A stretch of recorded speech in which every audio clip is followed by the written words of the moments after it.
De manera amplia, yo estudio la relación que existe entre la vegetación, el clima y el sistema hidrológico, y cómo se influencian estos tres componentes de manera recíproca. Es decir, cómo el clima afecta a la vegetación, cómo el clima afecta al sistema hidrológico. Yo soy Marcelo Noceto, soy ingeniero agrónomo, me recibí en la Universidad de Entre Ríos y realicé un doctorado en la Universidad de Buenos Aires, y actualmente me desempeño como investigador del CONICET. Dentro de este campo tan amplio tenemos líneas así un poco más específicas. Por ejemplo, en lo que es la región de la Pampa interior, que es oeste de provincia de Buenos Aires, sur de Córdoba, este de la Pampa. En esa región estamos estudiando, por ejemplo, cómo los cambios en el uso del suelo, por ejemplo, el reemplazo de sistemas de pastura, sistemas mixtos agrícolas ganaderos, por sistemas puramente agrícolas basados en soja, pueden afectar los niveles freáticos, cómo pueden afectar la frecuencia con que se inunda la región, la intensidad que tienen esas inundaciones, y también cómo a través del manejo agrícola podríamos llegar a tratar de minimizar esos riesgos de inundación o esa severidad en las inundaciones.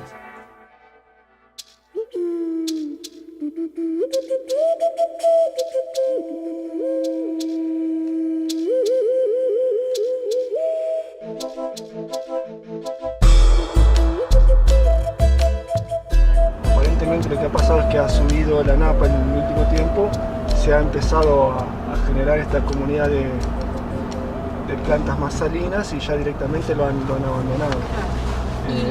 Que es posiblemente lo que esté pasando en otras zonas bajas de acá, de esta parte de la cuenca, que con los ascensos de napa se generan problemas de salinidad, van invadiendo otras plantas y ya mucha agricultura no se puede hacer. Muy interesante lo que viene, ¿no? Lo que viene después de que se produce el parche salino. Sí, cómo evoluciona la vegetación luego de que cambia rotundamente lo que era el ambiente. Antes era un ambiente productivo, ahora es un ambiente con napas muy cercanas a la superficie, anegamiento y salinidad. Mucha sal.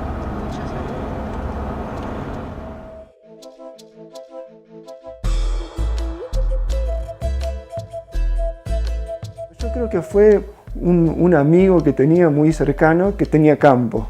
Su papá tenía campo, íbamos muy seguido al campo, vivíamos lo que hacíamos en el campo, lo ayudábamos al papá, y me gustaba el campo, me gustaban las plantas, me gustaban los animales, y creo que eso fue lo que más me entusiasmó a estudiar agronomía, y largamente no me arrepiento.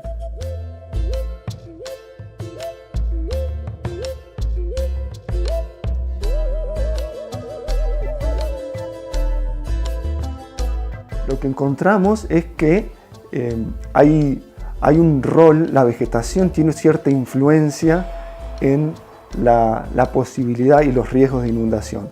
Por lo tanto, si se produce un cambio en el uso del suelo, si se reemplazan, por ejemplo, pasturas de alfalfa por cultivos de soja, eso puede tener algún impacto en la hidrología, y lo que vemos es que eso podría tener un efecto sobre los niveles freáticos, que asciendan los niveles freáticos y que se inunden con mayor frecuencia y que haya más riesgo de inundación. Lo que pasa con el agua es que el agua conecta el paisaje. Entonces, si las decisiones que se toman en un predio pueden afectar también a predios vecinos, tanto decisiones positivas como decisiones negativas.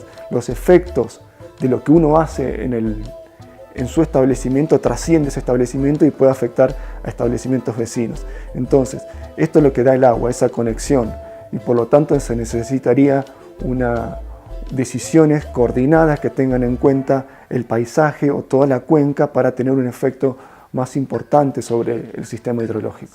Las decisiones lo que tienen que buscar para este problema en particular, que es el ascenso de napa y las inundaciones, favorecer las salidas como evapotranspiración, es decir, como evaporación del suelo y principalmente como transpiración de la vegetación. Entonces todas las medidas que apunten a eso son beneficiosas para el sistema. Y lo que te permite el maíz tardío es que te permite realizar un cultivo previo a ese maíz tardío. Alternativas de manejo del territorio que pueden operar a distintas escalas espaciales y temporales para tratar de minimizar esos efectos negativos que puede haber asociados a la expansión de la agricultura.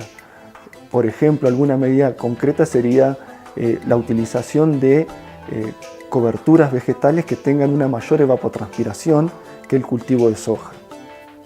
Por ejemplo, una pastura de alfalfa tiene mayor evapotranspiración que un cultivo de soja. Entonces, se podría pensar en algún sistema en el que lo que busque sea incrementar la evapotranspiración y disminuir las salidas líquidas de ese sistema. Por ejemplo, lo que se llama el drenaje profundo, que es el agua que escapa de la zona de las raíces y que no pueden utilizar las plantas y desciende hacia los niveles freáticos.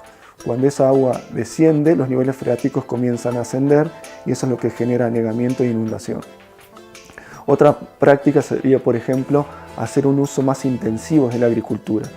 En lugar de hacer soja continua todos los años, se podría pensar en una rotación, por ejemplo, que incluya un cultivo de invierno, por ejemplo, trigo, que incluya maíz o que incluya lo que se denominan cultivos de cobertura, que se hacen durante el invierno para cubrir el suelo y favorecer una mayor transpiración de la vegetación.